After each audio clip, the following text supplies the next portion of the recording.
Okay, so this piggybacks with the lesson we learned right before Christmas break. Linear inequalities. So when we're dealing with inequalities, the first thing is make sure that it's in slope-intercept form, which means y is by itself. And then we're going to graph it and then talk about what kind of line we're going to have and where we shade. Okay, so it says up here the steps. So we are going to use, if it's less than or greater than, we're going to use a dashed line or a dotted line if you want to call it that. If it's less than or equal to or greater than or equal to, then we're going to use a solid line. Anytime we see y is less than or equal to, we're going to shade below. And anytime y is greater than or equal to, we're going to shade above. Okay, so number 1 and 2 are already in slope-intercept form because we're going to just ease into this. So number 1, when we are graphing it, we're going to start with our y-intercept. So the y-intercept is -5. Okay, and then I take my slope. My slope is 1/3, which means we're going to go up 1, right 3. So I'm going to go up 1, right 3, up 1, right 3, up 1, right 3. When I run out of space, I'm going to go the opposite direction. So I'm going to go down 1, left 3, down 1, left 3, down 1, left 3, down 1, left 3. Okay. Then, before I just connect these dots, we got to look at what kind of line I'm going to use. So, because this is greater than, we're going to use a dashed line. So, just kind of skip a few spaces because where they're not all connected. And then, we got to decide if we're going to shade above or below. So, we're going to shade, if y is greater than, that means we're going to shade above. And above here is on the top. So, we're going to shade this entire section.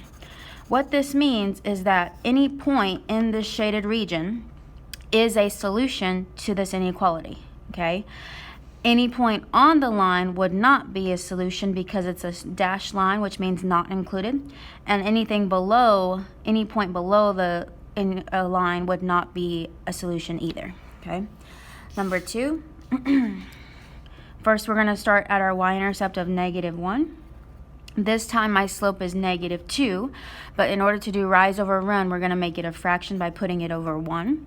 Then we're going to do rise over run, so we're going to go down to right 1 from my y-intercept. So down to right 1, down to right 1, down to right 1, down to right 1. In the opposite direction, we're going to go up to left 1, up to left 1, up to left 1, up to left 1, up to left 1, up to left 1. This time it is a solid line because it's less than or equal to, so I can just draw a line going straight through. And since its y is less than or equal to, we're going to shade below. In this case, below would be over here to the left. So we're going to shade below this line.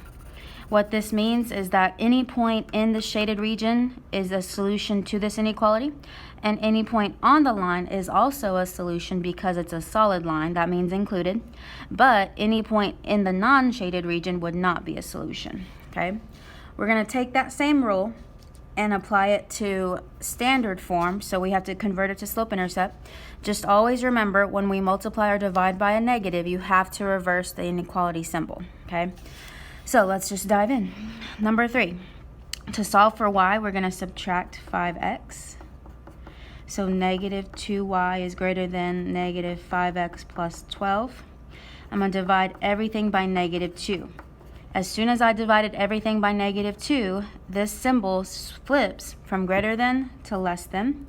-5 over -2 simplifies to 5 over 2x. And positive 12 over -2 is -6. Okay. Once I have it converted to slope-intercept form, we graph it like the others.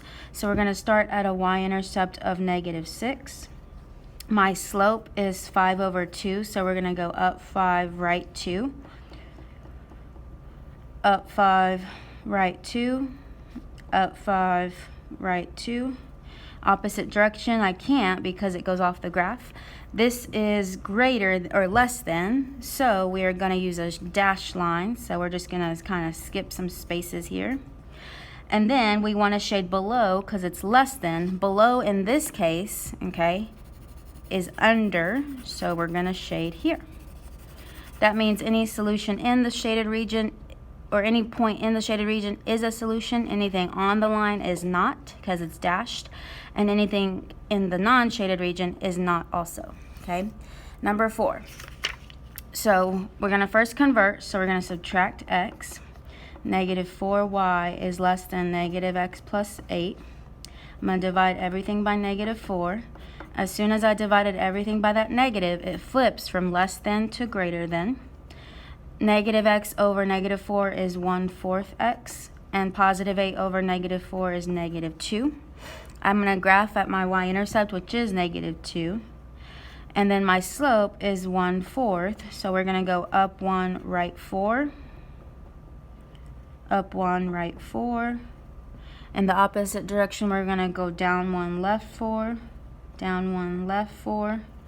And then I connect, but we are going to, it's just greater than, so it's a dashed line again. And this time it's greater than, which means above, so we are going to shade above the line. Okay, just some more practice problems with some special cases. So number 5, I thought they were the same. I'm going to subtract x. Negative y is greater than or equal to negative x plus 8. I'm going to divide everything by negative 1. As soon as I divided everything by negative 1, it flips the inequality from greater than or equal to less than or equal to. Negative x over negative 1 is positive x, and positive 8 over negative 1 is negative 8. We're going to first start by graphing at negative 8 on the y-axis. Then my slope is 1, but I got to make it a fraction for rise over run, so 1 over 1. We're going to go up 1, right 1, up 1, right 1, up 1, right 1, up 1, right 1, up 1, right 1, up 1, right 1, up 1, right 1. In the opposite direction, I'm going to go down 1, left 1, down 1, left 1. This is less than or equal to, so we are going to make it a solid line, okay? And less than or equal to means shade below, so we're going to go under. Number 6. First, we're going to subtract 3x. So 2y is less than negative 3x. I am going to divide by 2. Since I divided by a positive, nothing happens to the inequality, so it stays less than. Negative 3 over 2 is negative 3 over 2x. This time, my y-intercept is 0, because there's nothing after x, so I'm going to start at the origin. Negative 3 over 2 says down 3, right 2. Down 3, right 2. Down 3, right 2, down 3, right 2, up 3, 1, 2, 3, left 2, up 3, left 2, up 3, left 2.